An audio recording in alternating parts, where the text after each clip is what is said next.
Sembramos exactamente aquello que cosechamos. Ustedes dirán, ya sabía eso, sí, pero lo ignoramos o lo olvidamos. Se cosecha lo que se siembra, es una certeza matemática de la agricultura y de la vida espiritual y de la vida física. En todo es así. Es una ley que fue establecida durante la creación del mundo. Génesis 1:11, después dijo Dios, produzca la tierra hierba verde, hierba que dé semilla, árbol que dé fruto según su especie, cuya semilla esté en él sobre la tierra. Una orden de Dios. Las cosas se multiplican por su propio género. De allí la frase de tal palo, tal astilla. Insisto, parece algo infantil, pero todo el tiempo me he cruzado con gente que cree que puede sembrar una cosa y cosechar algo distinto.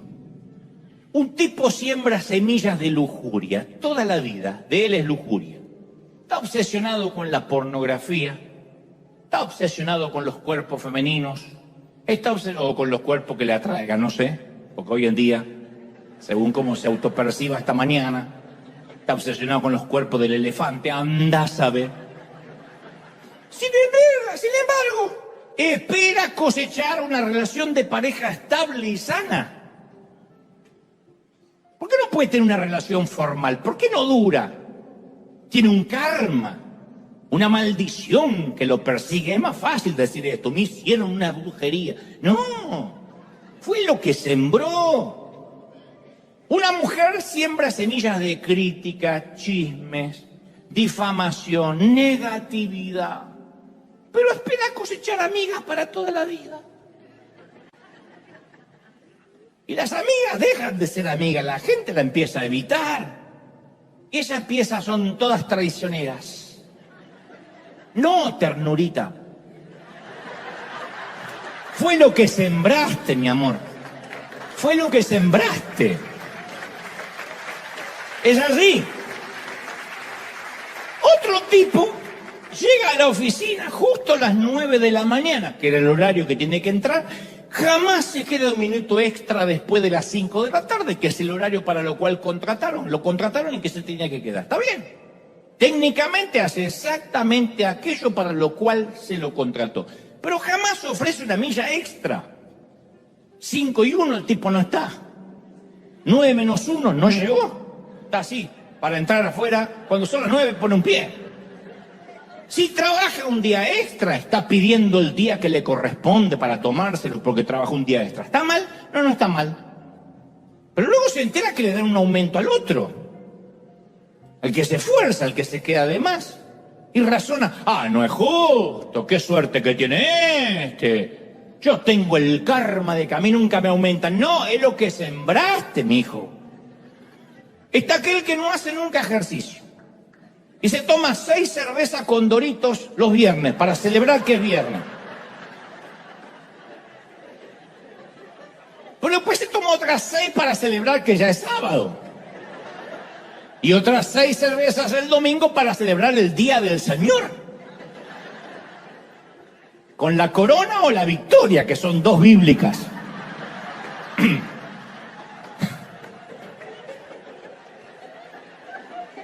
Claro, ¿cómo termina? Con la panza de Homero Simpson a los 40 y cirrosis a los 50. Dios lo está castigando por algo que hizo cuando era niño. Pastor, hágame sanidad interior, porque ahí trae una maldición de niño. No, Señor, es tu cosecha, te lo hiciste tú mismo. Ni Dios ni el pobre diablo tuvieron que ver en esto. Porque nosotros tenemos la costumbre, el sesgo de decir el diablo me trajo esta enfermedad maligna. No, fueron las coronas. O las coronitas. Que son de chiquitos, pero son igual. Entonces, si no te gusta lo que recoges, cambia lo que siembras. Si no te gusta la cosecha, cambia la semilla. Nos olvidamos de esto los cristianos. Los hábitos de hoy están profetizando nuestro futuro. Están profetizando. Yo puedo ver gente y decirle, te vas a morir en 15 años. Dios se lo dijo. No. Tu manera de comer. Tu vida, grito, dice, cuando te vas a morir. Tener la lápida acá, mijo. No hace falta ni ser profeta. La vida que estamos viviendo ahora mismo está dándole forma a la vida que vamos a vivir mañana. Entonces, tenemos buenas intenciones, pero las intenciones no cosechan nada, lo hablamos. Nadie cosecha algo con intenciones, como aquel esposo que le dice a la mujer, tengo ganas, mi amor, de llevarte de vacaciones a Italia como el año pasado. Y ella dice, si el año pasado no me llevaste a Italia. Sí, pero también tenía ganas. Las ganas no cosechan. Entonces, si seguimos sembrando la misma semilla, vamos a seguir cosechando el mismo fruto. No se puede esperar lo mismo, esperar resultados diferentes haciendo lo mismo. Sembrando la misma semilla, esperando cosechar algo diferente. No va a pasar. Y Dios no tiene nada que ver. Dios no se mete en lo que uno siembra. El diablo no se mete. Yo sé que esto le produce urticaria a un montón de evangélicos, pero el diablo no tiene nada que ver con lo que uno siembra. El diablo no tiene que trabajar de diablo. Dice, este se mata solo, así que déjalo.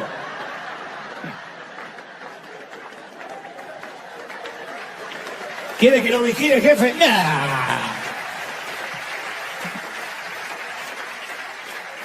El diablito le dice, ¿de verdad, jefe, no quiere que lo vigile, que lo tiente? ¡No! Este se termina solo. No desperdicemos, no echemos a perder un demonio en esto. Y sembrar. Y sembrar tiene que ver con dos principios fundamentales. Pequeño y constante. Pequeño y constante. Zacarías 4:10 dice, no menosprecies los pequeños comienzos. Dios se alegra cuando el trabajo comienza. El problema con las cosas pequeñas es que son fáciles de hacer, pero también son fáciles de no hacer, porque son pequeñas. Es como los quehaceres de la casa, dicen, bueno, después lo hago. Y las cosas pequeñas son las últimas de la lista que nunca se hacen. Mi papá tenía esa costumbre, decía, hice un arreglo provisorio. Ya sabíamos que iba a ser para toda la vida. Provisorio era para toda la vida. Entonces había una puerta atada con alambre, una cerradura pegada con poxibol, y ahí quedaba, pero provisorio, después lo cambio. Y las cosas pequeñas son fáciles de hacer y son fáciles de no hacer, porque nunca parecen significativas.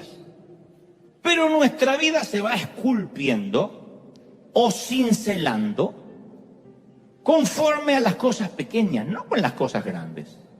Son las zorras pequeñas, dijo el Señor, los que arruinan una viña, no una bandada de langosta, necesariamente. Entonces, el segundo principio, el primero es pequeño, el segundo es constante. Hacer las cosas pequeñas una vez es insignificante. Hacer las cosas pequeñas una y otra y otra y otra y otra vez ya tiene una magnitud que no se puede medir ni cuantificar. Es la suma de la práctica de escalas.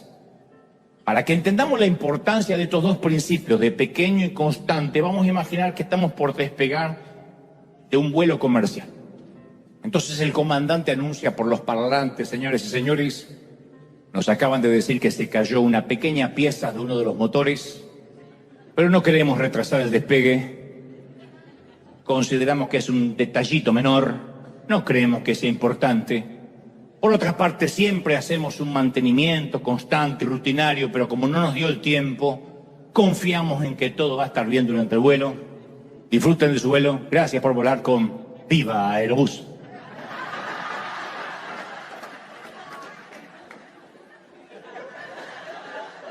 Eso es lo que define lo que es pequeño y constante. Una pequeña pieza del motor, que constantemente tendríamos que hacer una rutina de control de calidad, pero hoy no podemos. puede terminar y devenir en una tragedia. La vida es lo mismo. Entonces, lograr una buena cosecha es el resultado de innumerables siembras pequeñas hechas de manera constante. La vida se construye un ladrillo a la vez. Un ladrillo a la vez. ¿Cómo se reconstruye una familia? Un ladrillo a la vez. ¿Cómo se sale de un duelo cuando alguien parte a la eternidad a un ser querido? Un ladrillo a la vez.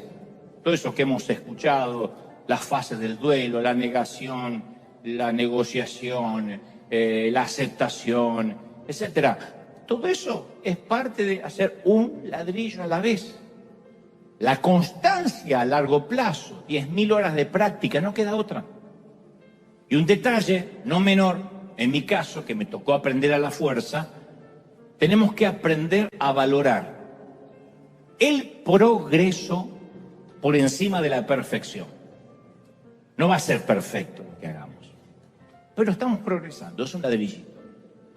Cuando alguien construye, a lo mejor uno ve y dice, pero son ruinas, todavía no se ve una casa, pero es un ladrillo más.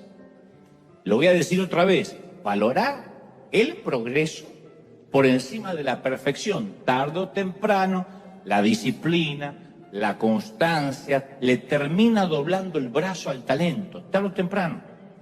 Hay gente que observa su propia vida y concluye, bueno, a mí me va mal porque debo tener un karma que me persigue.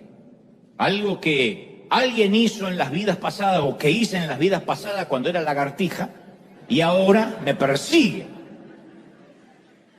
El karma es la creencia hindú o budista de que ya sea a través de una deidad o por las leyes propias de la naturaleza, los buenos actos traen bendiciones y los actos dañinos acarrean maldiciones. Se cree que, según el karma, se cree que ninguna buena fortuna es caprichosa y que ninguna tragedia es inmerecida. Es por eso que se ha hecho viral aquella frase, el karma viene sin menú, te servirán lo que mereces, no puedes elegir, vas a comer lo que mereces. Obviamente la Biblia no habla de reencarnación, nosotros no nos reencarnamos. Si alguien tenía la esperanza de reencarnarse en un perro o una suegra dice, me gustaría ser serpiente, no vale repetir. No, un saludo muy especial, es un chiste, no se enojen, es un chiste, es un chiste. La Biblia no creemos en la reencarnación, ¿no? Pero la Biblia sí menciona algo similar al karma, no en el mismo sentido que lo hace el misticismo oriental. Nos habla la Biblia de una ley espiritual que también viene sin menú, que no se puede elegir, que de alguna manera nos dice, comerás lo que cosechaste. Y esa ley creada por Dios tiene que ver con algo que nuestro pianista polaco sabía. El Señor dijo en Lucas 6:37, no juzguen y no se les va a juzgar. No condenen y no se te va a condenar. ¿Cómo nos olvidamos de esto, No condenes y no se te va a condenar. Bueno, no, yo no condeno, yo nada más conté el chisme para estar orando. No juzgues y no se te va a juzgar. Perdona y se te perdonará. Den y se os dará. Se les echará en el regazo una medida llena, apretada, sacudida, desbordante. Cuando habla de sacudida dice pasada por el tamiz. O sea que ni siquiera va a haber residuos en lo que tú recibas. Va a ser nutrientes puros, comida pura, cosecha de la mejor calidad. Porque con la medida que midas a otros, se te medirá. Esa es la ley de la reciprocidad. Entonces, a lo largo de toda la Biblia se nos habla que aún las acciones que parecen pequeñas, tarde o temprano traerán una cosecha, como yo decía recién, aunque sea pequeña. Fuimos a darle de comer a alguien o no pudimos, pero pusimos una semilla, una ofrenda para que se le dé un plato de comida a alguien. Algunos decimos, no, eso no trae salvación y eso no está en debate, yo no hablaré de salvación. Cuando vemos a una persona que nunca para de cosechar y parece que siempre le va bien, es por la sencilla razón de que esa persona siembra constantemente lo que otros siembran en ocasiones, o lo que es aún peor, lo que algunos no siembran nunca. Entonces, el músico que practica sus escalas todos los días, como este músico polaco, este pianista que te comenté al inicio, va a cosechar ser un profesional de gran envergadura, de gran nivel. El que toca de tanto en tanto no está mal, pero va a estar condenado a ser un aficionado, va a ser siempre un simple amateur. No va a ser otra cosa porque no hay práctica de escalas. Y esto es en todos los órdenes de la vida. Hay gente que tiene el hábito de ahorrar todos los días, aunque sea un par de monedas en la alcancía. Los centavitos, los ahorra. Otros ahorran algo si es que les sobra, y como nunca les sobra, no ahorran nunca. Y llega el día en que este último, el que no ahorra nunca, mira al primero y le preguntas, ¿cómo es que hizo para ahorrar tanto dinero? Y dice, qué suerte la de este tipo que pudo ahorrar tanto, ¿ves? Yo tengo el karma de no poder ahorrar. No, tu abuela, ni aquel tuvo suerte, ni este tiene un karma. Es el resultado de la constancia de la pequeña siembra. Algunos toman conciencia que deben comer saludablemente todos los días, especialmente en estos tiempos donde hay tanta información. Cuando nosotros nos criamos, los de mi generación, mamá decía, come que esto tiene mucho hierro. Lo único que le interesaba era el hierro. No sé dónde sacaron esa información, pero parecía que estaban criando Robocop, porque lo único que querían era que comamos hierro. Home Depot éramos por dentro. Pero hoy hay tanta información de la salubridad de los alimentos que sabemos que eso depende de nuestra calidad de vida, nuestra largura de día, nuestra longevidad. Otros hacen de cada comida la última cena de sus vidas, como que mañana lo van a ejecutar con la inyección letal. Y llega el día en que estos últimos observan a los primeros y dicen, pero qué suerte que tienen esto de estar delgado. ¡Qué suerte! ¡Qué genética! ¡Qué genética! Yo engordo con mirar la foto de una hamburguesa. ¡No! Ni el otro tuvo suerte, ni engordaste mirando. La Biblia nos narra acerca del profeta Daniel, que Dios le dio un favor increíble, asombroso, y lo usó de una manera extraordinaria. Una nación entera cambió debido a la actitud de Daniel. ¿Sería la suerte? No, las escrituras cuentan el secreto. Entre otras cosas, Daniel oraba a Dios 3 veces al día. Leemos esto y pensamos, bueno, pues yo también oro. Bueno, no siempre. Bueno, tal vez no 3 veces al día. Bueno, ahora que lo pienso, tal vez no todos los días. Bueno, a veces no todos los meses. Bueno, a veces no oro. La pregunta es, ¿qué podría hacer Dios con nuestra vida si oráramos 3 veces al día? Entonces nosotros algunos oramos de tanto en tanto. Daniel oraba constantemente, sembraba, practicaba sus escalas todos los días. Entonces las personas efectivas, o exitosas si se quiere, hacen de manera constante lo que otras personas hacen de manera ocasional, o lo que es peor, no hacen nunca. Y como dijimos alguna vez, quienes llegan a ser grandes en algo le dedican al menos 10.000 horas de vuelo. No hay otra forma, no es suerte, es constancia, es disciplina, es siembra. En los tiempos bíblicos la gente vivía en una sociedad agrícola. Cada vez que la Biblia habla de la siembra y la cosecha era porque era una sociedad agrícola, que entendían esas metáforas de manera rápida, sencilla. No existían los locales de comida rápida. La comida tenía que ser cultivada un ingrediente a la vez. De hecho, toda la comida de Israel, por ejemplo, se basaba en la agricultura. Y por eso Pablo escribió en Gálatas 6:7 y dice, no se dejen engañar. De Dios nadie se burla. ¡Qué duro! De Dios nadie se burla. No te dejes engañar. Todo lo que el hombre siembre, eso también segará, cosechará. Porque el que siembra para su propia carne, dice el apóstol, va a cosechar corrupción. El que siembra para el espíritu, del espíritu va a cosechar vida eterna. Y después agrega, no nos cansemos de hacer el bien. Porque a su tiempo, si no nos cansamos, si no nos frustramos, cosecharemos. Y Pablo dice, no te dejes engañar, de Dios nadie se burla. Así arranca la carta.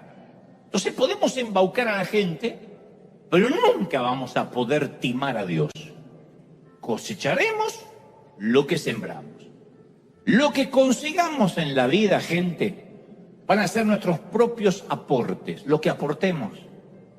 Lo que no aportemos no lo podemos cosechar.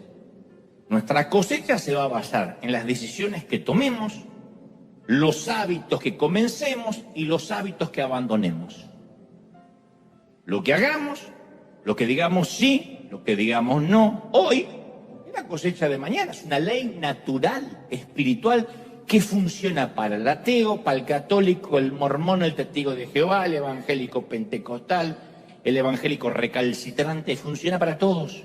Es como la ley de la gravedad. La ley de la gravedad es una ley de la naturaleza. No importa si estás de acuerdo o no con la ley de la gravedad. No tiene que gustarnos la ley de gravedad. No tenemos que creer en la ley de gravedad. Podemos orar, confesar, decretar que si nos tiramos del edificio no nos vamos a caer, nos vamos a abrir la cabeza. Nos vamos a dar un trancazo. ¿Por qué? Porque la ley de gravedad funciona. Nadie flota, a menos que estés en el espacio. Dentro de la atmósfera terrestre, la ley de gravedad funciona para todo el mundo. Y Dios dice, y hay otra ley natural, de la cual ya no tiene que meter mano Dios. Dios no tiene que meter su mano para que la ley de la gravedad funcione o no, ya funciona. Y hay otra ley que ya no tiene que volver a meter manos, porque también la decretó, que es la siembra y la cosecha. Y este es el primer secreto de la siembra, que aunque parezca infantil, básico, mucha gente lo ignora. Si sembramos semilla de manzana, ¿qué vamos a obtener? Manzanas, sí. Si sembramos semilla de naranja, no seamos torpes, no esperemos manzanas. No va a pasar. No sembremos maíz si queremos higos. Y no sembremos higos si queremos maíz. Porque si uno siembra higo y quiere maíz o espera maíz, sería una estupidez atómica. No estoy diciendo que uno deja de ser hijo por no sembrar. Somos hijos de Dios. Eso no está en debate y por lo que Cristo hizo en la cruz. Punto. Acá no hay discriminación. Después Dios dice, yo no te estoy hablando de salvación, sino de recompensas. Un día Dios nos va a recompensar por nuestras buenas obras en el cielo. Dice la Biblia que allá va a haber lágrimas en un momento en el cielo.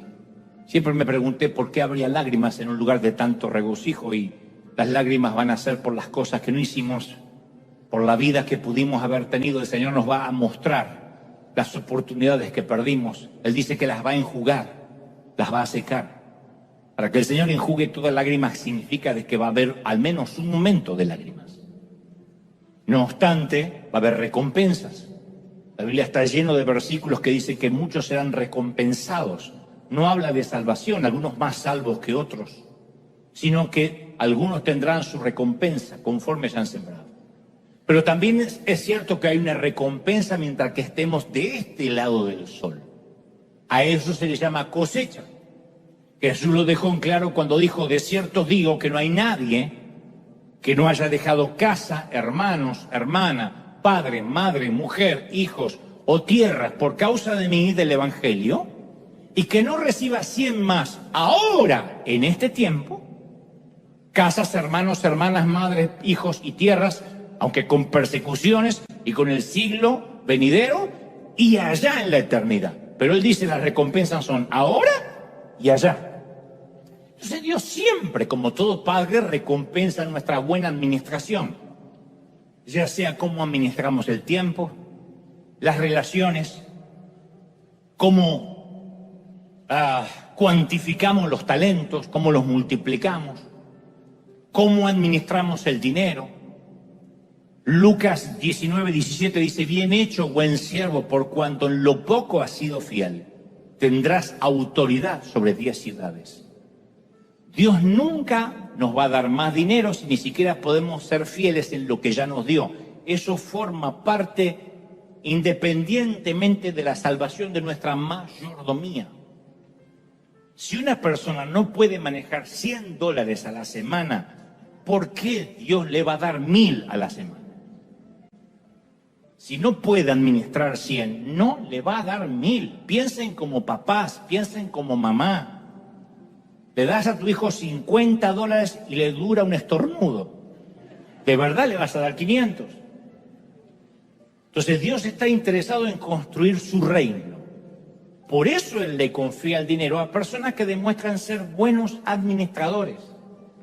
Nunca vamos a ver que Dios bendiga jamás a un administrador irresponsable. Nunca, nunca. En la parábola de los talentos, ¿por qué el jefe tomó el talento del mal administrador y se la dio al que ya tenía 10?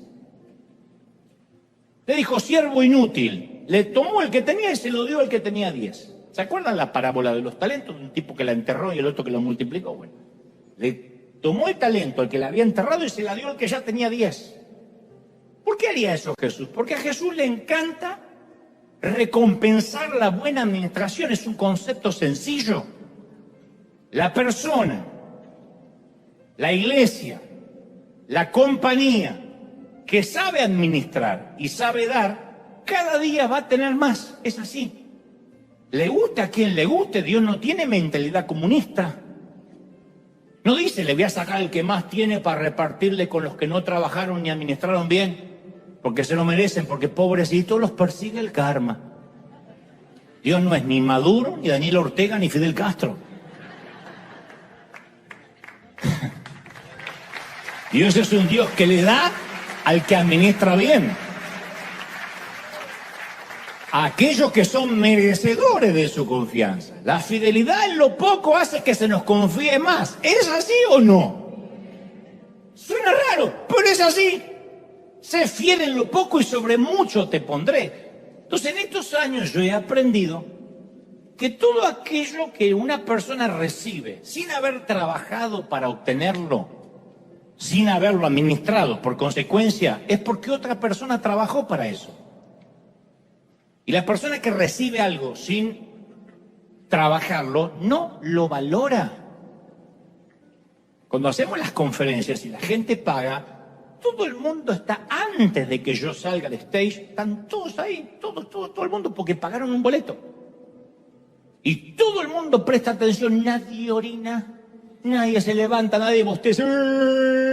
Con lo que le salió el boleto, si hay alguien bostezando, le regalaron el boleto.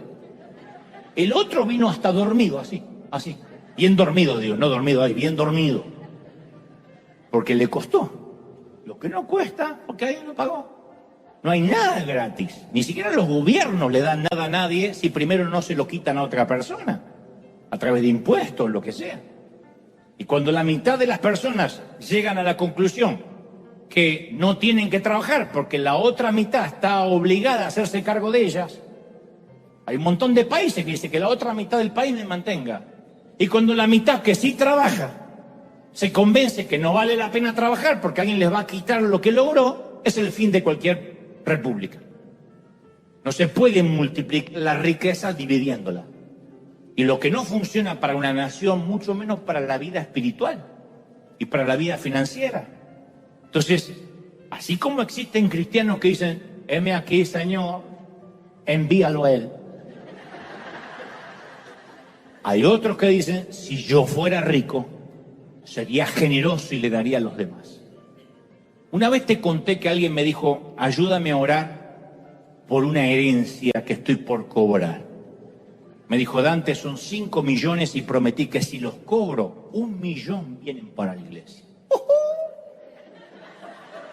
¿Qué puede pensar que le va a dar a Dios el 20% de un dinero que todavía no tiene si no está dando el 10% de lo que tiene ahora? Es porque piensa, aunque dé 1, todavía me quedan 4. Me va a sobrar. Pero el corazón de un buen administrador dice, con lo que tengo ahora mismo, yo voy a honrar a Dios. No voy a esperar la gran cosecha, con lo que tengo. Con lo que tengo voy a honrar ahora. Es lo que tengo y lo que voy a honrar. ¿Es así o no es así? Al principio. Pero no me puedo disculpar por enseñar esto. Porque no dice que los que creen seguirán a las señales. Dame una cosecha para que yo crea. Sino que las señales seguirán a los que creen. Acá sí el orden de los factores altera el producto. Y estas señales seguirán a los que creen, no que los que creen siguen señales. Dame una señal si es que tengo que dar. No va a haber señales porque no hay cosecha sin siembra. Y siempre cosechamos más de lo que sembramos para que podamos dar, no para que acumulemos. Yo hace poco estaba reunido con un querido amigo que además es un importante hombre de negocios. Bueno, tuvimos una plática, una charla, y me dijo, ¿te puedo confesar algo? Cuando yo ganaba poco, a mí me era fácil darle al Señor, diezmar, ofrendar. Porque yo ganaba, por ejemplo, 100 y le daba 10 al Señor. Después empecé a ganar más. Entonces de 500 tenía que poner 50 para Dios. Pero dice, ahora estoy ganando mucho dinero y me es difícil poner el 10% porque es una suma grande. Y yo le dije, eso tiene solución. Vamos a orar para que Dios vuelva a reducir tus ingresos a los 100. Para que puedas honrarlo con tu semilla y que no pierdas la alegría de dar. No, sí, vamos a orar. No, vamos a orar, mijo. Para que Dios te reduzca. Para que vuelvas a dar esos 10 con alegría. Entonces el Señor dijo en Lucas 16:11, si en las riquezas injustas no fuiste fieles, ¿quién te va a confiar lo verdadero? Si no fuiste fiel con las riquezas injustas, si no fuiste buen administrador, con el dinero que podías palpar, con tu trabajo, con tu tiempo, ofreciendo la milla extra, llegando más temprano de lo que se te pide, independientemente que tu jefe sea un explotador. Uno no puede ser buena o mala persona según la gente que nos rodea. Uno da de lo que tiene. Uno es lo que es. Si no, siempre la culpa la tiene el otro, el karma. Y acuérdense, no culpes a la playa, no culpes a la lluvia, será que no lo amas. Es así. Entonces, cuando uno da, cuando uno bendice, cuando uno siembra, cosecha independientemente de la tierra. Esto muestra que Dios usa el dinero para probar nuestros corazones. El dinero prueba nuestra mayordomía, prueba nuestra confiabilidad. La prueba es cómo manejamos el dinero y el resultado de esa prueba determina si Dios puede encomendarnos las riquezas verdaderas o no. ¿Cuántos pastores que yo conozco son amigos míos, pero como no menciono el nombre, mi mamá decía, se dice el pecado y no el pecador, eran un fracaso en su trabajo, malos empleados, se llevaban mal con todo el mundo, llegaban siempre tarde, y entonces un día dice, sentía el llamado de ser pastor. Como fue un inútil en todo, entonces voy a ponerme una iglesia. Y uno empieza a escarbar su pasado. ¿Y qué hacías antes? ¿Trabajabas? Tus jefes, tus patrones te echaron de menos cuando dijiste, sentía el llamado al pastorado, porque fue lo que pasó con Nehemías. Nehemías le dice al rey Artajerjes, quiero ir a levantar los muros de mi nación. Y el rey le dice, ¿cuánto vas a tardar? Y Nehemías era copero del rey, el que le servía el vino, el que probaba la comida. Ese era el trabajo de Nehemías. Caramba, que lo hacía tan bien que el rey le dice, ¿cuánto tiempo vas a tardar? No lo dijo, por fin se me va este parásito de encima. Gloria a Dios que Dios lo llamó. O la indigestión le hizo creer que sí. No. Entonces, cada vez que Dios llama a alguien, tiene que dejar redes repletas de peces. Dios nunca llama a gente desocupada. Y cuando alguien que estaba desocupado se pone a servir a Dios, tiene el final cantado. ¿Cómo va a cosechar algo que no sembró? nunca trabajó y le va a enseñar a la gente a trabajar. Entonces, cuando uno ve gente que estaba inútil, que no conseguía empleo, que la echaron de todos lados y se puso de pastor, de apóstol, de profeta, es un futuro anunciado. Es así. No estoy criticando, pero así funciona. Si no fuiste bueno en lo poco, Dios llama a David, que era el único hijo de Isaí que estaba trabajando. Dios nunca llamó a alguien que estaba desocupado, que estaba así. Sígueme. Bueno, igual no tenía nada para hacer. Dios no funciona así. Todos tuvieron que dejar algo. Entonces, Dios conoce dónde está nuestro corazón, porque ve dónde está nuestro tesoro. Y si decimos, no, mi corazón está en el reino de Dios, bueno, nuestra chequera va a comprobar o va a desmentir esa afirmación. Segunda de Corintios 9:6 dice, el que siembra escasamente va a cosechar escasamente. El que siembra generosamente, generosamente segará. Esto nos deja claro que nunca más podemos decir, aquel es un favorito, aquel Dios sí lo usa, yo tengo el karma, aquel está bendecido, yo estoy orinado. No podemos decir más. El que siembra escasamente, cosecha escasamente. No hay misterio, es simple, sencillo, es casi matemática. En 2 de Corintios 9:10 Pablo afirma, y el que da semilla al que siembra y pan al que come, Dios da semilla al que siembra y pan al que come. Y va a proveer y multiplicar vuestra sementera y va a aumentar los frutos de justicia para que seáis ricos por todo y para toda generosidad. Él dice, Dios da semillas, ¿a quién? Al que siembra. Nunca dice, da semilla al que guarda. Da semilla a los que esparcen. A veces me escriben, para ustedes, para la gente de River es fácil dar porque tienen mucho. Y mi respuesta es fácil porque tenemos mucho o tenemos mucho porque hemos dado. Porque nadie de nosotros nació y el partero dijo, le nació un hijo que da mucho. ¿Quién nació acá dando? Todos fuimos bebés dependientes. Y un día empezamos a dar. Ah, para ustedes es fácil, pero ¿por qué es fácil? ¿No será fácil? ¿Por qué? Porque estamos en otro país. ¿Cuánta gente que vive en la miserabilidad en este país? Como si la riqueza y la pobreza tuvieran frontera. Entonces a veces estamos entendiendo las cosas al revés. Si alguien tiene mucho dinero es porque es un dador. Dios le está dando semillas al sembrador. Dios no le suple la semilla al que la guarda, al que la conserva. Dios da semilla al sembrador.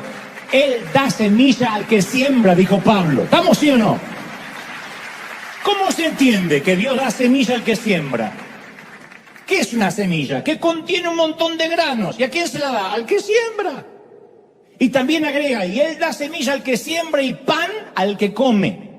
O sea que Él permite que tomemos alguna de las semillas que nos ha dado y que las comamos. Pero quiere que sembremos el resto, que supla nuestras necesidades y sembremos el resto.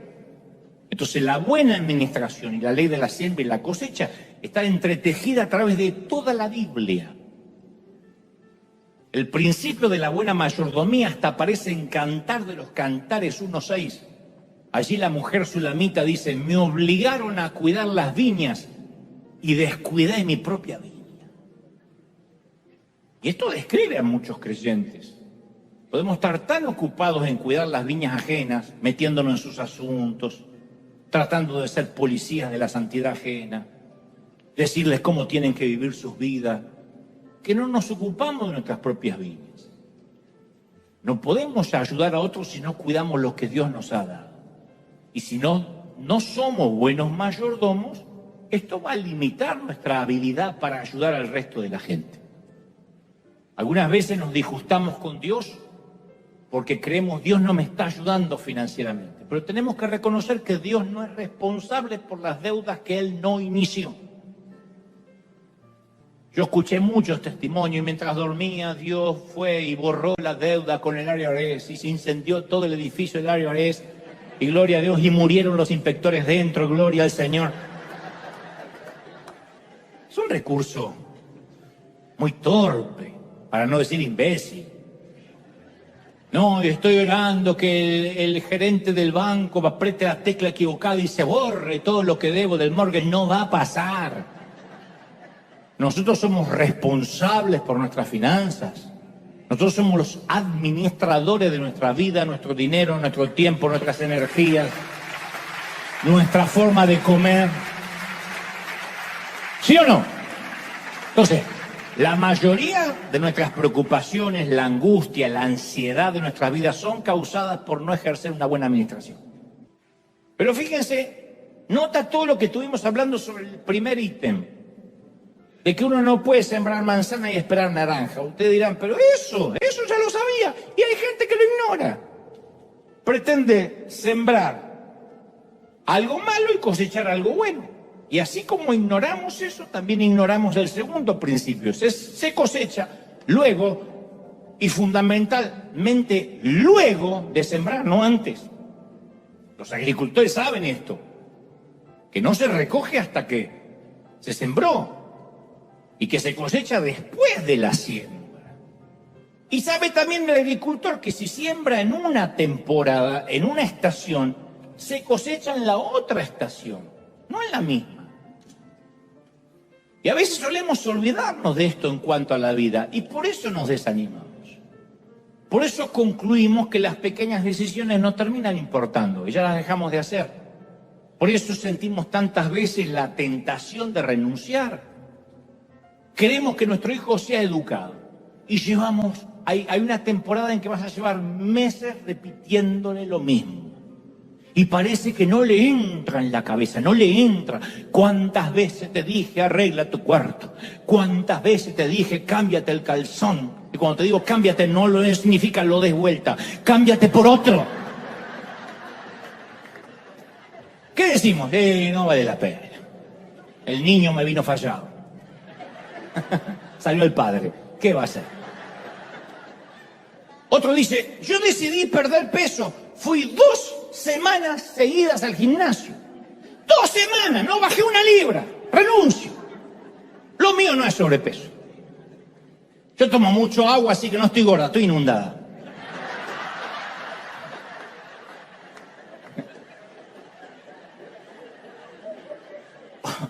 Otro dice, dije que en enero iba a leer la Biblia todos los días. Llevo 4 días leyendo y no entiendo nada.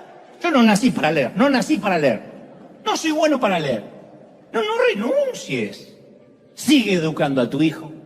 Sigue yendo al gimnasio.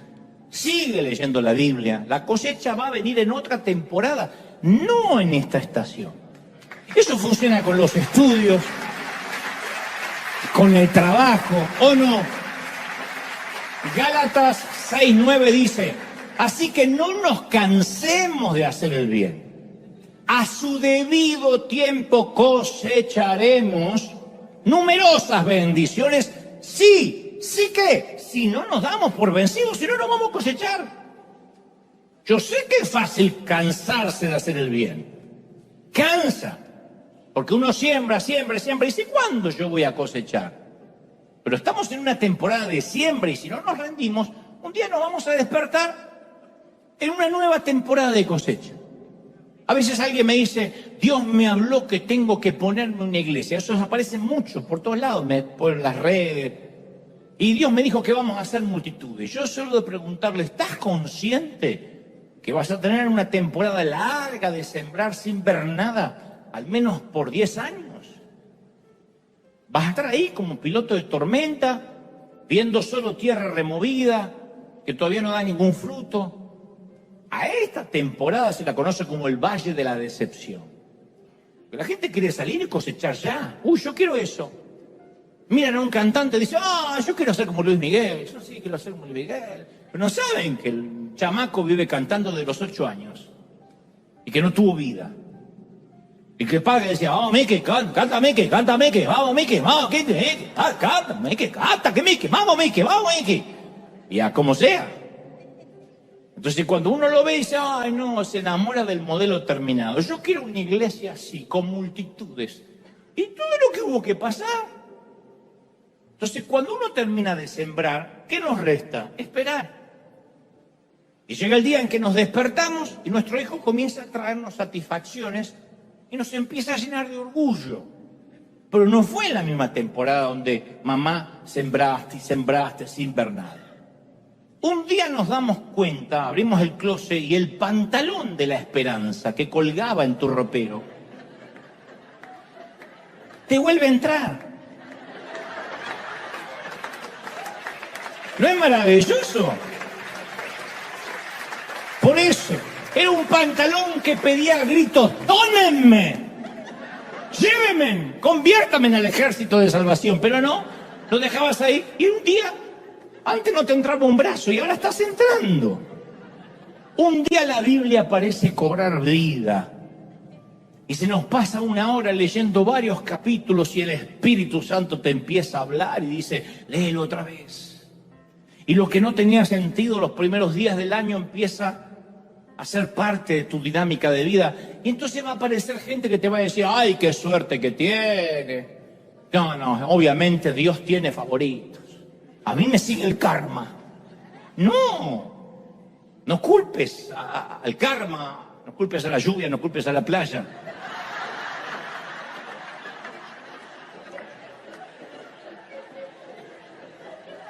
¿Será que no lo amas?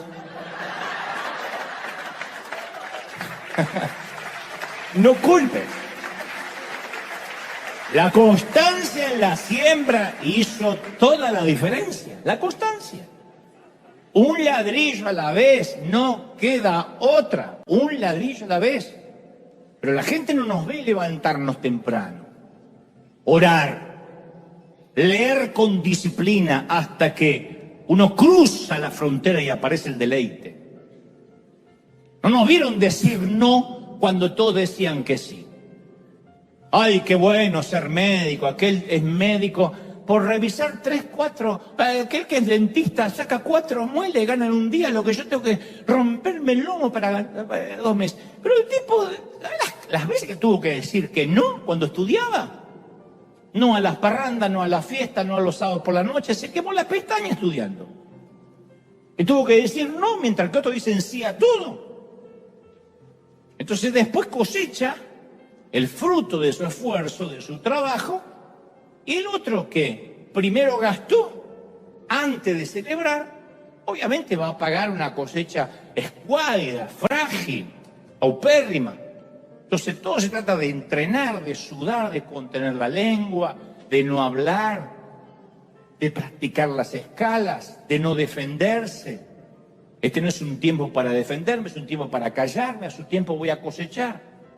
Esto de cosechar solo luego de sembrar parece una tontería, pero no vas a creer la cantidad de gente que piensa: yo algún día cuando tenga más dinero, ya le dije a Dios, yo voy a ser un gran dador. No va a pasar nunca. Nunca va a tener más dinero, nunca. Te lo estoy profetizando ya, hijo. Nunca. Cuando tenga más voy a ser dador. Nunca vamos a cosechar antes de sembrar. Va contra la ley. Es como decir, yo cuando me tire un edificio y flote, entonces voy a confiar en Dios. No va a pasar. Porque este orden de la ley de la siembra y la cosecha ha sido establecido desde el principio del mundo. Jesús lo afirmó en Marcos 4:26 cuando dijo: así es el reino de Dios. Cuando un hombre echa una semilla en la tierra, duerma, vele, de noche, de día, la semilla va a brotar y va a crecer sin que él sepa cómo, porque de por sí lleva fruto la tierra.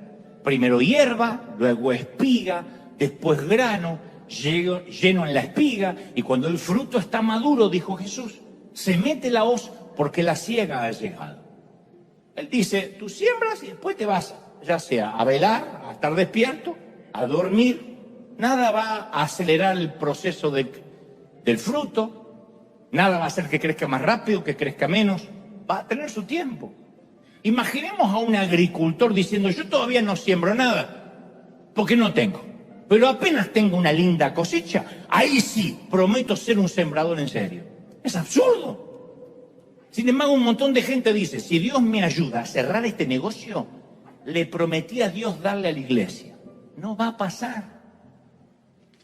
Porque es querer una cosecha sin siembra. No ocurre ni con el inconverso más ateo. El que no trabaja, que no coma. El tercer secreto de la siembra es que no solo cosechamos proporcionalmente a aquello que sembramos, sino que siempre cosechamos más. Otra cosa que parece infantil. Esto se debe a que uno siembra una semilla y cosecha mucho más porque tenemos la obligación de seguir sembrando. Así funciona la agricultura. Si plantamos un grano de trigo, producirá un tallo con 3 espigas o cabezas de trigo. Y una espiga puede contener de 15 a 35 granos. Así que un grano de mazorca produce unos 100 granos. Si sembramos esos granos, producirán 10.000 granos. Y así potencialmente. Esa es la esencia del Salmo 126:5. Los que sembraron con lágrimas, con regocijo segarán. ¿De dónde viene el regocijo? De que sembré 3, 4 semillas, que era todo lo que tenía, y tengo miles de frutos para cosechar. Irá andando y llorando el que lleva la preciosa semilla, pero al volver vendrá con alegría trayendo sus gavillas. Significa, vas a sembrar a veces lo poco que tienes y va a ser tanta la cosecha. O sea, al principio el incremento de la cosecha va a ser tan poderoso que aun si estabas llorando cuando esparciste tu pequeña bolsita de semillas, las lágrimas se van a convertir en gozo cuando comienzas a recolectar la cosecha, porque Dios no es deudor de nadie y todo lo multiplica. ¿Estás de acuerdo, sí o no?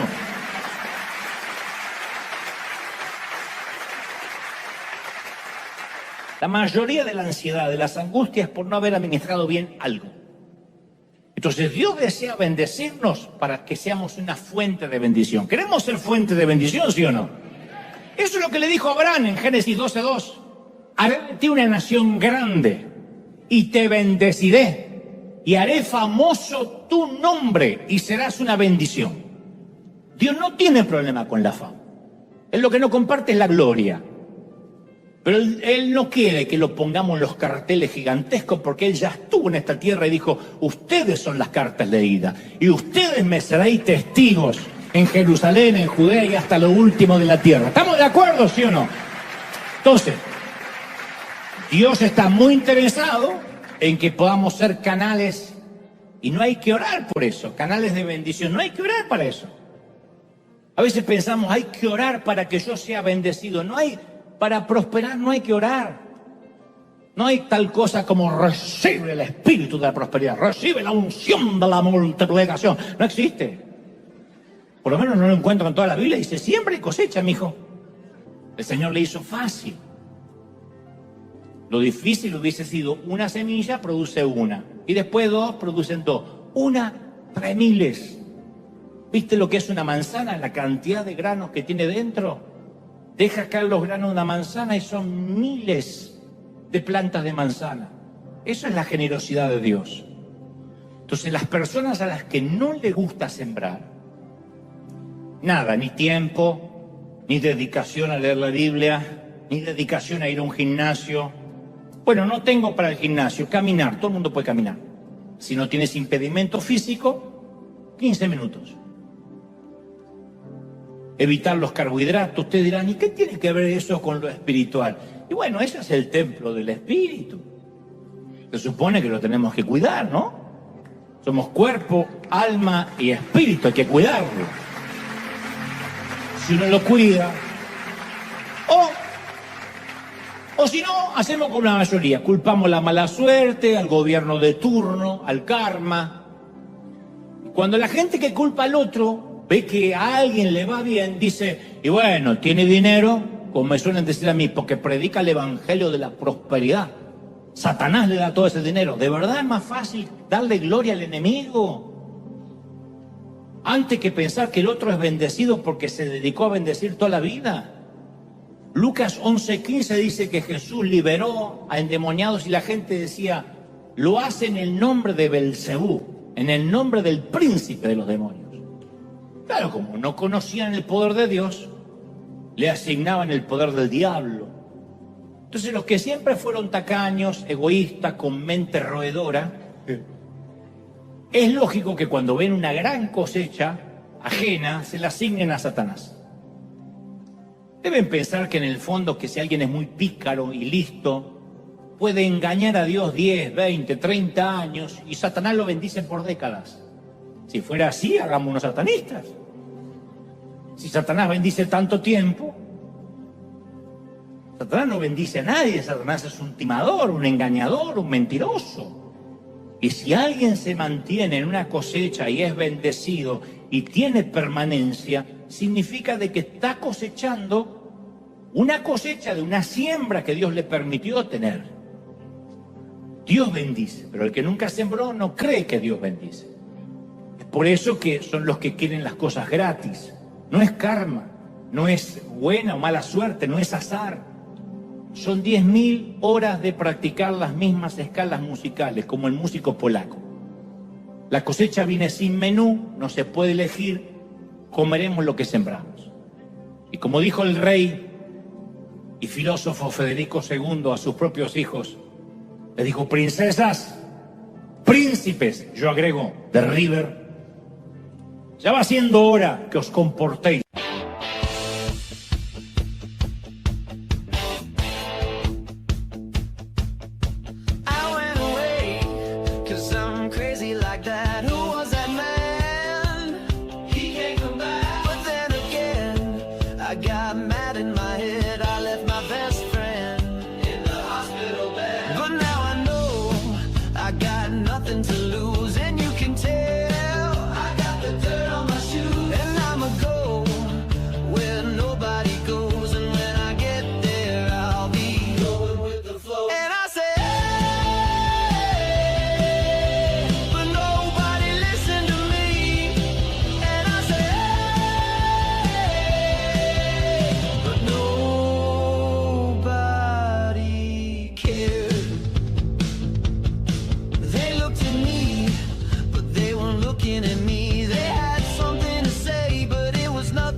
Dolía, pero si pudieras contarlo dirías que dolía de una manera extraña, tan extraña que ya te resignaste a buscar la forma de describirlo, de articularlo con palabras. Cuando comenzó quizás era una sensación de malestar que pensaste que era incluso algo físico y que se iba a terminar yendo, una especie de inquietud omnipresente que te acompaña y que va contigo donde quiera que vayas, hagas lo que hagas. Sientes como que algo no está bien, aunque no lo puedes identificar. Es un estado, como dijo alguien, de desasosiego, que te priva de calma. No puedes respirar profundamente, como si tuvieses algo en los pulmones, pero necesariamente no estás enfermo o enferma de los pulmones, pero es como si te costara respirar.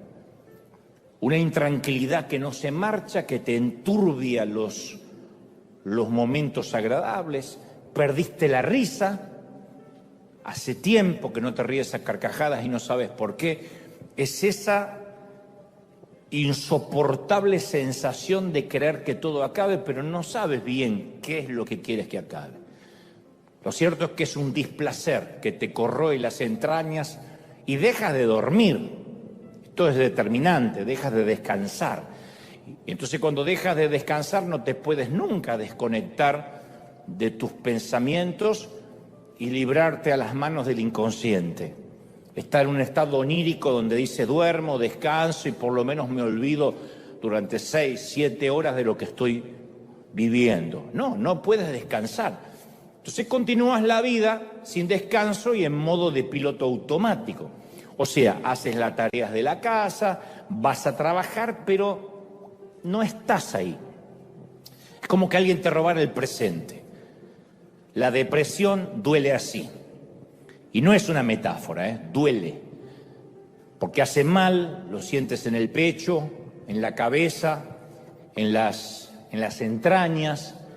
Cuando llega el invierno te puedes mudar, puedes cambiar de trabajo, puedes cambiar de cónyuge, pero la nube puedes cambiar de suegra, puedes cambiar de hijos, de iglesia, pero la nube oscura nunca cambia. Con el tiempo simplemente la nube te acompaña y define tu propio cielo. Y tal vez hasta incluso enfrentes una crisis de fe, que dices, yo ya no sé si creo en Dios, yo ya no sé si creo en algo, aunque llevas años de cristiano, dudas de tus convicciones. Ni siquiera es necesario que para que te ocurra esto, atravieses algo de una magnitud innegable como un divorcio o una muerte. A veces es simplemente el impacto acumulativo de toda una vida, lo que llaman el famoso efecto residual, que uno va aguantando, va soportando, va resistiendo y un día colapsamos. Un día decimos, no puedo más. Es como que la mente no logra entender lo que le está pasando al cuerpo, lo que anímicamente nos está ocurriendo y en términos espirituales nos está ocurriendo, pero en momentos que colapsamos decimos hasta aquí, me agoté, llegué a mi situación más límite. Y la gente de la iglesia encima nunca ayuda, especialmente porque no lo entiende y ni nos enseñaron a entenderlo. Te dicen generalmente que te pongas a orar, si dices estoy triste, te dicen ponte a cantar, que reprendas la depresión, que te bañes. Bueno, eso siempre es un buen consejo, pero que leas la Biblia. Pero nadie puede convencerte que van a dejar de dolerte los golpes, especialmente cuando estás en medio de una paliza. Porque no es que la iglesia te dice, te voy a ayudar a reponerte al postoperatorio. No, te dicen, no te tiene que doler cuando te están pegando, cuando la vida te está dando. Y lo único que quieres es que los golpes se acaben. Necesitas una tregua, un descanso. Yo no hace mucho conocí a una mujer que había perdido a un hijo adolescente en un accidente de tránsito. Y una mujer cristiana de su propia congregación le dijo, tú tienes que confesar que todo lo puedes en Cristo que te fortalece y confesar victoria, ya no llores. Y la afligida mamá, que había expresado su dolor, en lugar de que la oyeran, la abrazaran, le dieran la gracia y el espacio para sanar, la callaron, le hicieron cerrar la boca dándole un versículo diciéndole que ella no estaba cumpliendo la palabra de Dios. O sea, la implicación era que si no eres fuerte, entonces no estás confiando en Cristo. Y eso es extremadamente triste para el que está pasando una situación difícil. Porque la Biblia está destinada a animar, no a dar respuestas fáciles en medio del dolor verdadero. La Biblia no son las galletitas de Panda, que abres la galletita de ver qué me sale y te sale un versiculito. La Biblia es para animar, para que el Señor nos hable, no para darle a alguien por la cabeza. ¿Hay algo peor que nos lancen versículos bíblicos al azar cuando estamos heridos? ¿Y por qué tenemos siempre la tendencia a hacer eso? A dar consejos que no nos están pidiendo. A veces lo que necesitamos es un abrazo o que nos escuchen. No queremos soluciones rápidas. Porque hay dolores que no implican, no merecen soluciones rápidas. No es repite esta frase y el dolor de perder un hijo se va a ir. Hay momentos que solo queremos que nos abracen en silencio. Entonces, ¿por qué tratamos siempre, digo los cristianos, de arreglar a los que sufren? ¿Por qué creemos que el sufrimiento es una temporada de vergüenza? ¿Por qué no podemos tolerar, por ejemplo, que un cristiano atraviese una temporada de tristeza? No soportamos, decimos, no, tiene que haber algo raro, tú no puedes estar triste. ¿Por qué no podemos estar tristes si la tristeza es una de las emociones que nos regaló el Señor? El Señor estuvo triste hasta la muerte. ¿Por qué no podemos soportar que alguien esté pasando una temporada en que no tiene ganas de reírse a carcajadas? Es fácil tener amigos genuinos, cristianos, con los que podemos fingir y decir estoy bien, nada me preocupa. Lo difícil es tener amigos con los cuales poder ser honestos, sin temor a ser prejuzgados, sin que nos digan estás haciendo las cosas mal. Por eso a veces pensamos que los cristianos no podemos expresar nuestras emociones y no tenemos en la iglesia una teología de la adversidad. No la hemos desarrollado. Como que el evangelio del empoderamiento permeó tanto la vida del creyente que escuchamos demasiado la palabra positivo, positivo, positivo, y se nos asegura que si practicamos la confesión positiva nos van a pasar cosas positivas. Y yo creo que sí, el optimismo es una gran cosa. Lo malo es que la vida no siempre es positiva. ¿Cuándo fue que te diste cuenta que la vida no te iba a resultar como esperabas? Tus padres se divorciaron, tu cónyuge fue infiel, tu salud nunca mejora, está frágil. Es ese momento que uno se siente invadido por un frío siberiano que se asienta sobre nuestra vida. Tu mundo se convierte en un círculo ártico de días oscuros, noches largas, temperaturas que congelan la sangre. Los inviernos son parte de la vida, señores, son parte de la vida.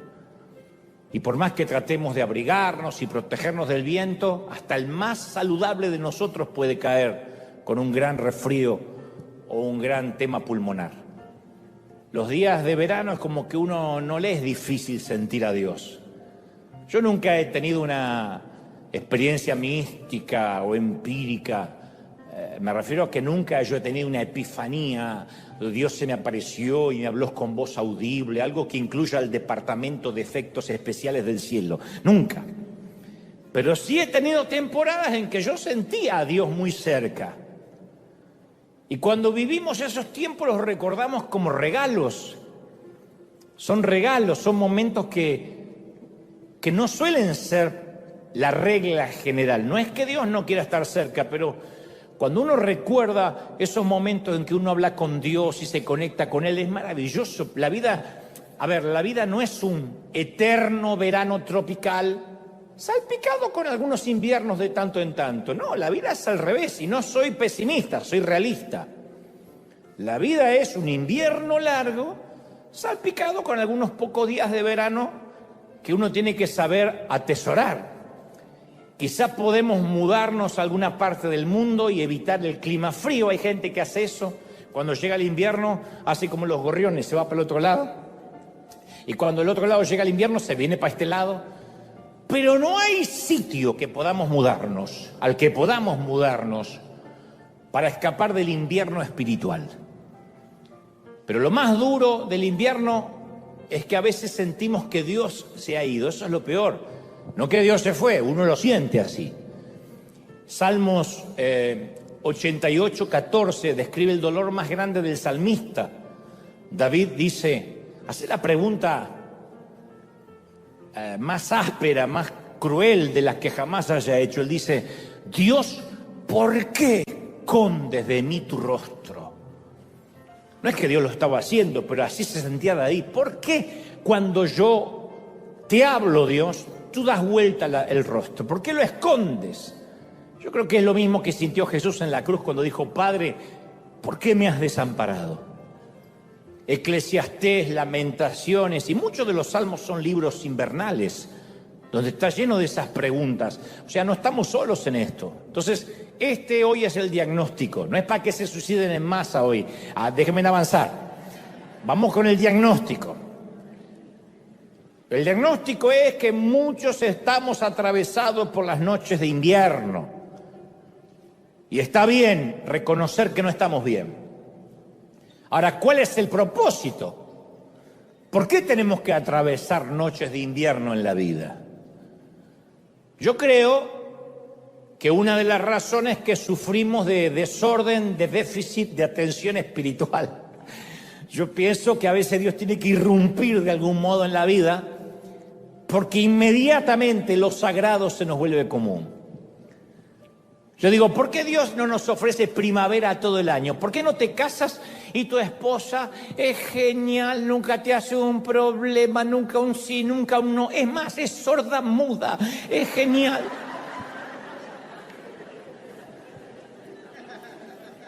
¿Por qué te casas si tu marido nunca le crece la panza, nunca eructa, nunca se larga gases, nunca toma cerveza, nunca ronca de noche? Es Brad Pitt ungido. ¿Por qué no? Porque tus hijos no son como los hijos de Charles Ingalls, porque se parecen más a los Simpson. ¿Por qué? Bueno, ¿por qué? ¿Por qué Dios no nos envía sueños, epifanías a todos nosotros cada noche? Digo, ¿por qué no nos enciende una zarza en cada esquina? Tal vez se deba a que Dios quiere que aprendamos a verlo en lo ordinario, en lo común, antes que dependamos de lo extraordinario. A lo mejor se debe a que si Dios tuviera que usar efectos especiales cada vez que quiere hablarnos, sería como una mamá que entrena al hijo a prestarle atención solo cuando ella grita. Que alguna tiene ganas de decir amén porque así entrena al hijo. ¡Mate! Nunca el nombre del apóstol estuvo en esa garganta como lo está a diario. ¡Mate! Porque queda más bien ¡Nabucodonosor! ¡Judas! Que estaría mejor. Pero le ponen nombre de cristiano. ¡Bartolomé! ¿Por qué desconectaste el pulmotor del abuelo? Esas cosas. Si entrenas a tu hijo para que preste atención solo cuando levantas la voz, vas a necesitar efectos especiales más fuertes cada vez para que te escuche, porque después se acostumbra a los gritos. Y una mamá lo que quiere es que el hijo, un papá también, el hijo escuche los susurros, los suspiros del papá. Entonces Dios quiere enseñarnos que esas temporadas álgidas de incertidumbre son procesos para crecer y para aprender a oír la voz de Dios. Pero debemos saber que Dios ve esa depresión. No es que nos abandona. Nos dice, voy a permitir una depresión y te veo de acá a 10 años a ver cómo te pegó. No. Dios dice en Éxodo 3:7, he visto la opresión, le dice a Moisés, que sufre mi pueblo. La opresión, estar oprimido. Opresión es lo mismo que depresión, es algo que está deprimido, chiquitito, algo que se contrae. Los he escuchado y conozco bien sus penurias. Yo me pregunto si Moisés lloró al oír estas palabras de parte de Dios. El Creador estaba conmovido. Los he visto llorar. No hay nada que conmueva más que Dios nos diga, te he visto llorar. Sea lo que sea que hoy te agobia, una larga enfermedad, una quiebra financiera, el sufrimiento de la familia, la confusión, insisto, una depresión inexplicable que no resiste análisis, una terrible pérdida. Quiero que hagas una pausa y escuches al Creador que te susurra, no te angusties, yo te he visto, te estoy viendo, sé lo que pasaste, lo que estás pasando, me importas. Tu invierno tiene propósito. Tu invierno tiene propósito. Tu invierno tiene un propósito. A veces en la vida las cosas no salen como lo esperamos, ¿o no? No siempre la vida es color de rosa. Y si nuestra mente está cableada o conformada para ser inexorablemente positiva, va a llegar el momento en que estemos viviendo en un metaverso imaginario, en un mundo sin sentido común. A mí me gusta ser positivo, yo me considero un tipo medianamente positivo, no para decir qué bruto que es positivo, pero medianamente positivo. Pero hay algo que también creo, que si uno no tiene un punto de vista realista de la adversidad, cuando llegue el momento de enfrentar la adversidad, el resultado no va a ser muy positivo que digamos. Uno tiene que ser realista, ni pesimista ni optimista, realista. El tema de fondo, insisto, es que no somos impermeables a los prejuicios de los demás cristianos. Y si se sabe que recibiste un diagnóstico de salud mental o tomas pastillas para equilibrar tu cabeza, inmediatamente alguien va a pensar que estás en pecado, en el peor de los casos que estás endemoniado hasta la jeta. Entonces, ¿qué haces? No buscas ayuda, por miedo a ser señalado. Entonces, los prejuicios evangélicos son un grave problema sanitario, siempre. La depresión duele de una forma completamente diferente a cualquier dolor físico que hayas experimentado. Porque el dolor físico uno lo puede localizar. Me duele la rodilla, me duele la espalda, tengo un problema en el hombro. La depresión duele todo. Y la gente te dice, ¿y por qué estás mal? No entiendo, si tienes hijos. Por eso estoy mal. No, pero no entiendo por qué está mal. Tienes casa, tienes dinero, tienes más que lo que tienen en Cuba, tienes más que la gente de Uganda. ¿Por qué estás triste? Y uno hasta le da vergüenza decir estoy triste, porque tiene razón en ese sentido. Pero la depresión, la tristeza no se deja comprender y no tiene una solución inmediata. Y no eres plenamente consciente de que algo anda mal hasta que algo se rompe en tu interior. Y te niegas a pensar que es una enfermedad, que es una patología. Dices, no, es un estado de ánimo, debe ser porque estoy bajo estrés, bajo surmenage. Pero la tienes. Y no se soluciona con un par de suturas. Ojalá fuera una herida que se soluciona con un par de suturas y un apósito. Mucho menos con que te oren o que pases adelante y te impongan las manos. Ojalá fuera así de fácil. Ahora es cuando yo quisiera estar equivocado y que alguien me diga, sí, se resuelve con una oración rápida. Pero no. ¿Cómo reparas algo que sabes que está dañado, pero no sabes cómo está dañado ni en dónde? ¿Cómo sabes? Tú solo sabes que tienes un letargo, un desasosiego, una desidia que no puedes explicar. La depresión es un camino a través de una noche de invierno que no se termina, sin señales, sin un destino claro. La depresión, yo siempre digo, es un parásito en el corazón y en la mente. Un parásito que entra porque entra y que no hay razón aparente por qué lo dejamos entrar y reproducirse. Y es una condición humana que no respeta la estatura espiritual de nadie y se siente casi a nivel arterial.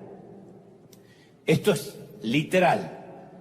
Algo arterial es que sientes que las palpitaciones de tu corazón cambian, que literalmente sientes que te vas a morir. Se siente a nivel arterial, no pasa con ningún otro dolor a menos que involucre el miocardio. Y grandes héroes cristianos han sufrido de depresión. Yo conozco a un querido pastor que sufre una depresión neurótica. Y en su momento dejó de estar al frente de la iglesia porque no se sentía calificado. Decía, ¿cómo yo voy a orar por la gente? Mirá con lo que estoy luchando.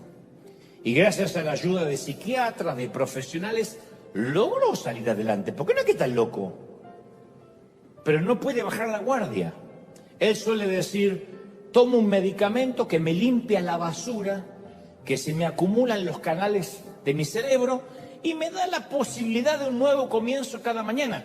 Por ahora me toca tomar cada cápsula con gratitud a Dios.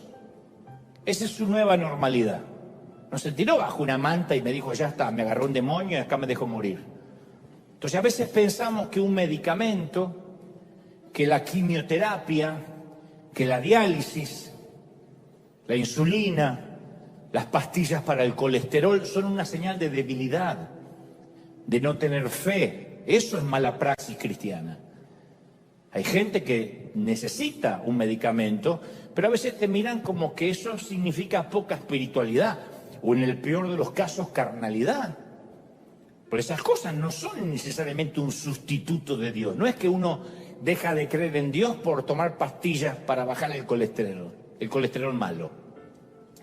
Dios también está presente en los médicos que hacen la sinapsis y que estudian los neurotransmisores para que funcionen bien. Tal vez el pecado realmente sea que nuestro orgullo, a veces, nuestra obstinación no hace que no aceptemos la ayuda que Dios nos ofrece a través de los profesionales. Pero es una locura decir, no, yo no voy a ir al médico porque eso es señal de debilidad. La debilidad puede ser el orgullo de no querer ser diagnosticados, de no querer ser tratados. A veces el ser diagnosticado nos da paz porque ya no estamos hablando de alguien sino de algo. ¿Sí? Cuando uno dice, este es el diagnóstico, esta es mi patología, uno se da cuenta que está luchando con algo, con una patología. No es que yo soy loco porque heredé el carácter del abuelo y salí a mi vieja y eso corre por mi gen y ya no tengo cambio porque yo soy loca. No es así, es una patología. Cuando uno sabe que no lucha con alguien sino con algo, hasta calma al núcleo familiar. Porque uno sabe que no es que papá está loco, que mamá, según cómo se levante hoy, eso va a depender del clima y la atmósfera de la casa. No, estamos luchando con una patología, con un diagnóstico que tiene mamá. Entonces, otra vez, pregunto, ¿puede que estés atrapado en una melancolía perpetua? Hay gente aquí o en casa que conoce ese solsticio de día sin sol y árboles desnudos. Yo no creo que los hijos de Dios somos víctimas de los aleteos. Yo no creo que ciudades enteras sean arrasadas por el mar a causa de la voluntad caprichosa de un insecto. Si fuera así, todo es causa y efecto, casualidad y suerte, y no habría consuelo, porque nadie tendría propósito. Pero si yo encuentro consuelo en las promesas como estas, Salmos 115:3 dice, nuestro Dios está en los cielos, en su trono, y puede hacer lo que se le plazca. Eso me consuela. Hay un rey. Un profeta se lamentó en Lamentaciones 3:37, dice, ¿quién puede anunciar algo y hacerlo realidad sin que el Señor dé la orden? Una pregunta retórica. ¿Quién va a hacer algo en la tierra sin que Dios dé la orden? Y el profeta Daniel declaró en Daniel 4:35, Él actúa, Dios, según su voluntad, tanto en el cielo como en la tierra. No hay nadie que pueda oponerse a su poder ni preguntarle, hey, ¿qué haces? Me encanta. ¿Quién le puede preguntar a Dios, qué estás haciendo? Entonces, Dios aseguró en Isaías 46:10, yo digo, mi propósito será establecido y todo lo que quiero lo voy a realizar. La mariposa puede volar todo lo que quiera, pero que su aleteo genere un huracán, para eso necesita el permiso de Dios. Primera de Timoteo 6:15 afirma, Él es el único y bendito soberano, Rey de reyes y Señor de señores. No hay otro rey. Él no es un presidente democrático, no depende del Senado, no depende de los diputados, no necesita los votos populares de nadie, no necesita la boca de urna. Él es el rey y no se ha movido desde el principio de los tiempos y sigue siendo el rey. Entonces, en esta línea de pensamiento, tenemos que aprender a discernir que el invierno que nos está ocurriendo no es un capricho, o la mala suerte, o el aleteo de un insecto. Es un propósito divino, ¿sí o no? Pasa por algo. A fines de agosto del 2018, 2 años apenas antes de la pandemia, aquí muy cerquita el pastor Andrew Stocken, yo te lo conté, en una iglesia de Chino, California, se quitó la vida por depresión. Querido pastor, joven, ministro de tan solo 30 años, 3 niños pequeños. Y su esposa declaró después de que él se quitara la vida, dijo, yo no entendía la profundidad de su depresión ni la lucha emocional que estaba enfrentando. todos nos dejábamos engañar con su aparente carisma y sonrisa. Pero era un tipo muy carismático, no era un tipo que ustedes dicen, y se veía venir depresivo. Un tipo, ustedes buscan sus vídeos, Andrew Stockey, y es un muchacho cool, con buena onda, con mensajes motivacionales. Ni su esposa se dio cuenta que había una implacable batalla espiritual envolviendo la vida de su marido. Estaba atravesando el invierno y aparentemente ni él ni ella lo pudieron discernir. Y eso sucede porque muchas veces los cristianos creemos que la ansiedad y la depresión son problemas que se arreglan con una oración rápida, o declarando victoria, o decretando que somos libres. Decrete que es libre. Hay un respetado médico cristiano que dijo hace poco, nuestro mayor problema es que pusimos a las enfermedades mentales en las categorías de las luchas espirituales. Uno no pondría una enfermedad del corazón en la categoría de las luchas espirituales. Nadie se avergüenza de contar que se fracturó la pierna, o que tiene asma, o que incluso tiene diabetes, pero siempre estamos ocultando la depresión, nos da vergüenza. Y como si esa ignorancia no bastara, le sumamos la idea errónea de que los pastores, los líderes están más cerca de Dios y no luchan contra la depresión o no pasan inviernos crudos.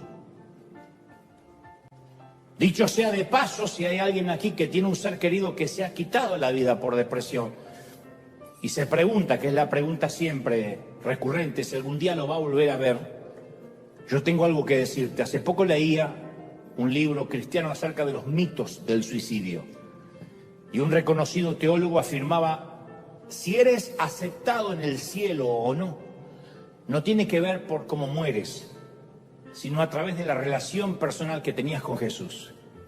Convengamos que el suicidio es pecado porque es un acto injustificado de quitarse la vida. La vida es preciosa y Dios es el dador de la vida. Sin embargo, el suicidio no determina el destino eterno de una persona, porque nuestro destino eterno descansa únicamente en la gracia de Dios. No hay quien le pregunte qué haces. No hay quien le pueda decir, ¿qué haces? Y como dijo el querido Rick Warren, cuyo hijo menor también se quitó la vida hace unos años, él dice siempre, yo sé que lo veré en el cielo, porque la gracia de Cristo está por encima de cualquier desfase hormonal o desfase mental. Y sigo con Pablo. Antes de su invierno, Pablo pide las 3 cosas que todos necesitamos para completar nuestro propósito durante el invierno. Un abrigo, un libro y papel. El abrigo tipifica una cobertura. Cuando estamos en nuestro invierno deseamos un abrigo. Especialmente lo necesitamos en el invierno de nuestras vidas. Trágicamente algunas personas no tienen a nadie que pueda traerles un abrigo. Un abrigo tipifica el abrazo sin preguntar. El decir voy a pasar la noche contigo, tomando café, tomando un té. Y no tenemos que hablar de lo que te pasa, hablemos de cualquier cosa, no te voy a juzgar. Pero para algunos la necesidad de mostrar una imagen les impide mostrarse vulnerables y admitir que necesitan a alguien. Eso es lo peor. Los líderes que después terminan quitándose la vida es porque no pudieron pedir ayuda, porque tenían vergüenza de pedir ayuda. ¿Qué van a pensar? ¿Qué le queda para él si el que necesita ayuda soy yo? ¿Y quién dijo que un pastor no puede necesitar ayuda? Pero a veces nos sentimos demasiado orgullosos para decir, sí, soy quien soy, pero necesito la calidez, la cobertura de un abrigo. Y el mismo David en el Salmo 38:6 suspira y añade, estoy encorvado, literalmente. No era una metáfora, una licencia poética, se sentía encorvado. El monarca, el rey. Estoy abatido en gran manera. Me siento débil, deshecho. Mi corazón está angustiado, Señor. Yo sé que mi suspiro no te es oculto, tú escuchas mi suspiro.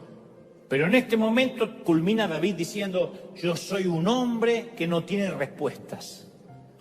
Yo sé que hay gente acá que no tiene respuesta para muchas cosas. No sabes qué va a pasar, no sabes qué te va a deparar enero, No sabes qué te va a deparar el lunes, que enero. No sabes qué va a pasar con tus hijos, ni con tus papeles, ni con tu negocio. De hecho, el propio Pablo, San Pablo, tuvo su larga noche de invierno.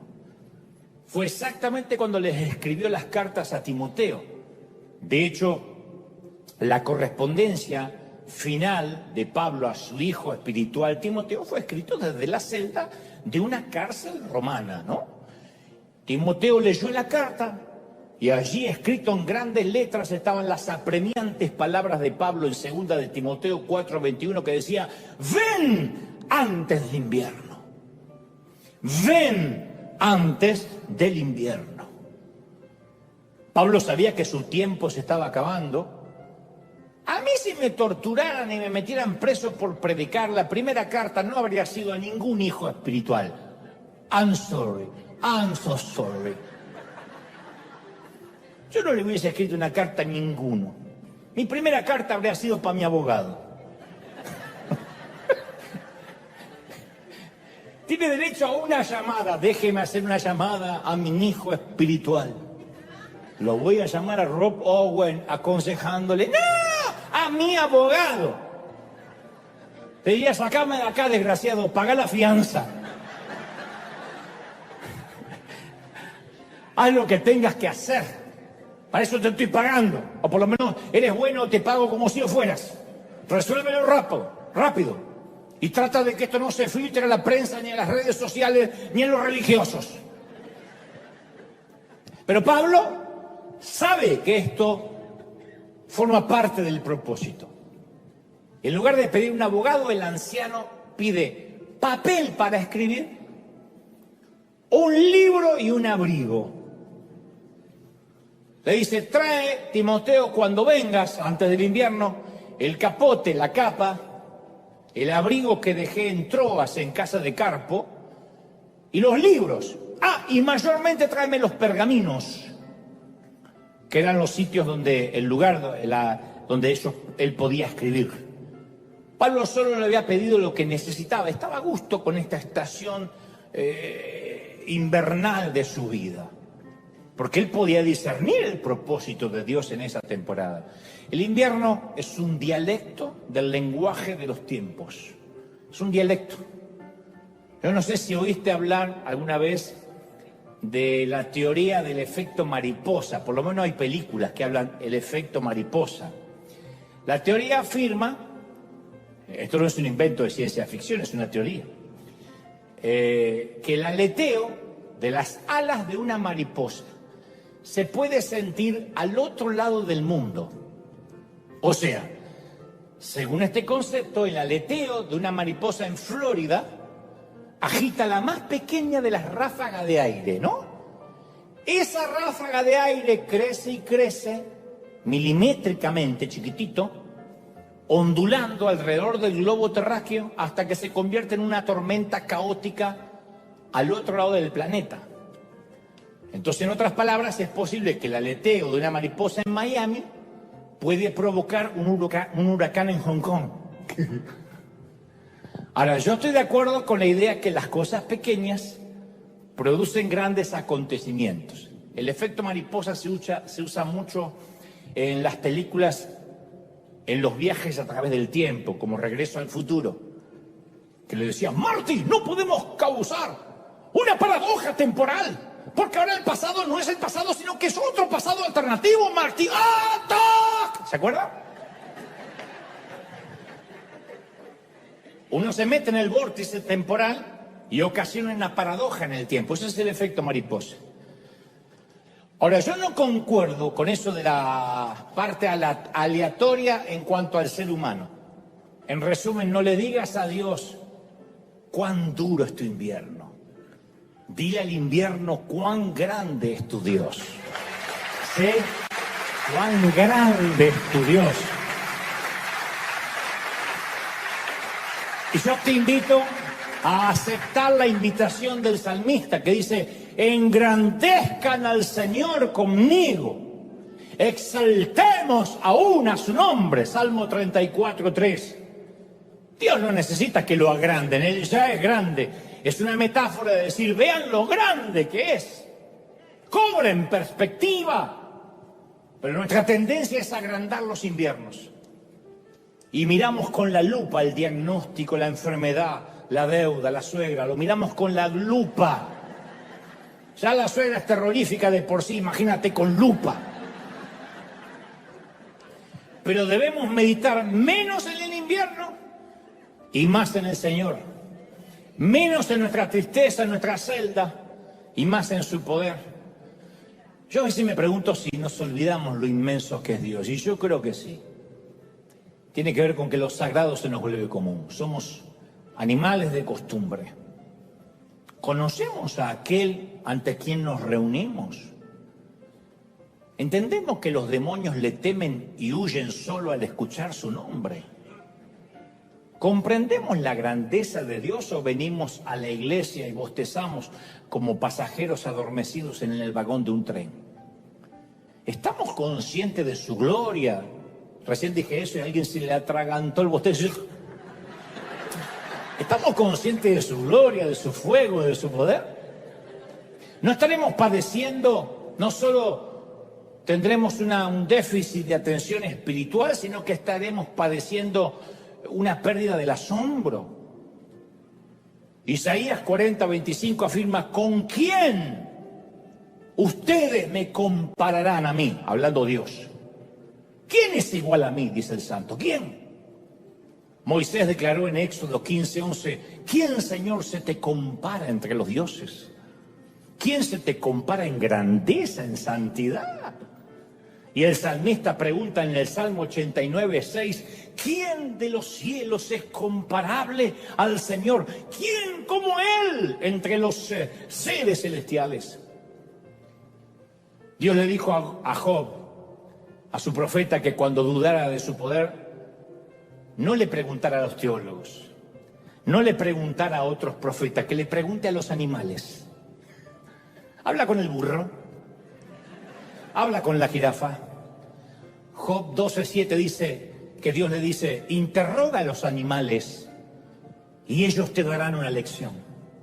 Pregúntale a las aves del cielo y ellas te lo contarán. Habla con la tierra y ellas te enseñarán, cabezón.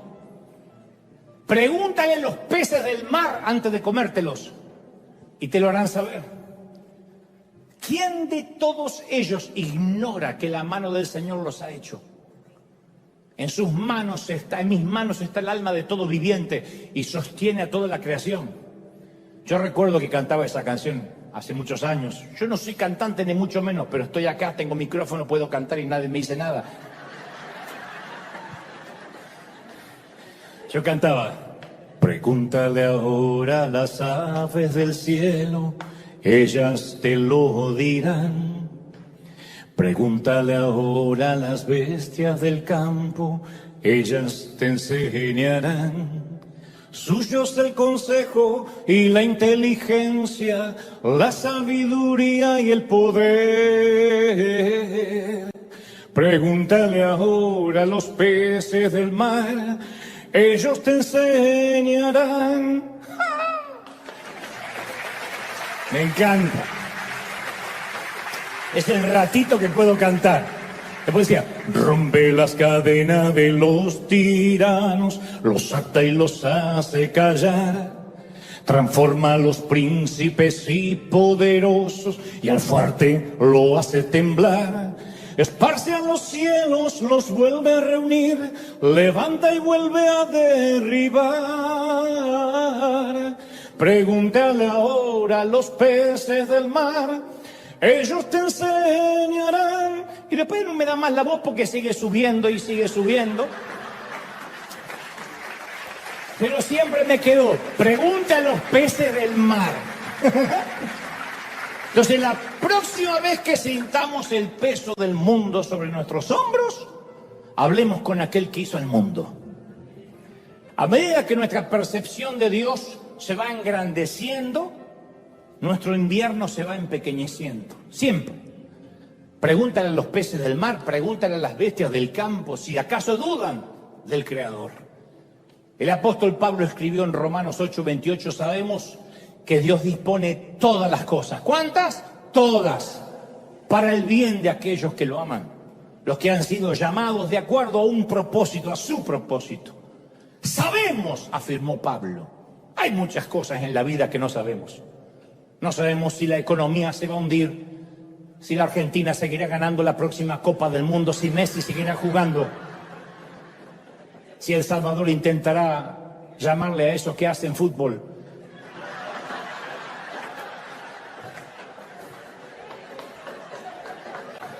Tendrán un gran presidente, pero fútbol. No sabemos si ganará Trump o Kamala. No siempre sabemos qué piensan nuestros hijos. No obstante, según Pablo, podemos estar seguros de al menos 4 cosas. Número 1, sabemos que Dios obra. Él está ocupado tras bastidores, detrás del telón, en el making of. En las luchas, en medio del invierno, Él está ahí. Él no se ha ido. Aunque no lo sintamos, Él no se ha movido. Es incesante,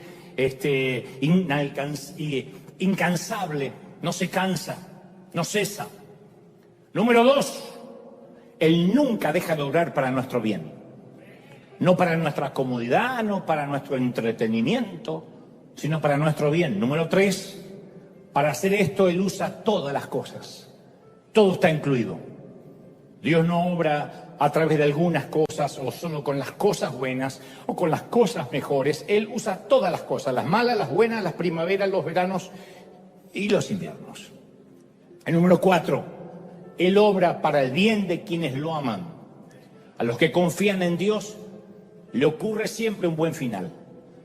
No somos marionetas a merced del aleteo de un insecto, no. Estamos seguros en las manos de Dios. Si los peces están seguros, si los pájaros están seguros, ¿cuánto más nosotros no vamos a estar seguros en las manos de Dios? ¿Sí o no? Mira, te voy a decir una verdad muy cruda. La gente va a olvidar todo lo bueno que hiciste por una sola cosa hecha mal al final. Es así. Pasa con deportistas, no va a pasar con nosotros. Un boxeador que pierde una última pelea, la gente lo denigra, lo critica, no importa que se haya ganado varios campeonatos antes. Sé que no está bien, parece injusto, pero es la cruda verdad. Entonces el apóstol Pablo no solo le enseña a Timoteo cómo empezar, le dice cómo terminar. No te entregues, no te rindas, no abandones, no tires la toalla, porque la corona que me espera a mí, le espera a todos los que acaben como yo. No importa si acabas en invierno o en verano, en una celda o en una mansión. Eclesiastés 7:8 dice, mejor es el fin del negocio que su principio. ¡Qué final grandioso! Cuando el libro se cerró, se dobló el abrigo y se escribió la última anotación. El anciano Pablo había mantenido su integridad y había logrado atravesar su invierno con dignidad, estoico, con la mirada en alto, con una convicción firme. Enfrentó la sentencia de Nerón y del Imperio Romano. Allí fue decapitado a los pocos días y por lo tanto relevado de sus funciones del reino. Y hasta tanto nosotros nos toque ser relevados de nuestras funciones del reino y de nuestro llamado, hasta que nos diga el Señor, entrega tu placa y tu pistola, hay que permanecer. Sin lucha no hay fuerza, sin las montañas no hay cima, sin los contratiempos no hay destino, sin climas helados no hay propósito. Entonces hoy, aquí y en casa, hazme un favor, hazle un favor al Señor también de alguna forma. Vamos a bendecir y agradecer por nuestras noches de invierno. Vamos a bendecir. Dale un aplauso al Señor, bendice estas noches de invierno. ¡Aleluya! Dale un aplauso al Señor de señores grande, dile Señor, bendigo mi helada noche de invierno. Dale, que ese aplauso se escuche hasta los cielos, que se escuche hasta el Ártico, hasta la Antártida, que hay gente que resiste, que hay gente que no se entrega. ¿Tú lo crees? No te entregues, no te entregues, no abandones, resiste. Esa es la palabra, resiste. Soporta todas las aflicciones estoicamente. ¿Vas a tener frío? Vas a tener frío. La noche va a ser cruda, es probable. ¿Pasarás temporada de soledad? Sí, la soledad no es una penitencia. La soledad son tiempos en que Dios no se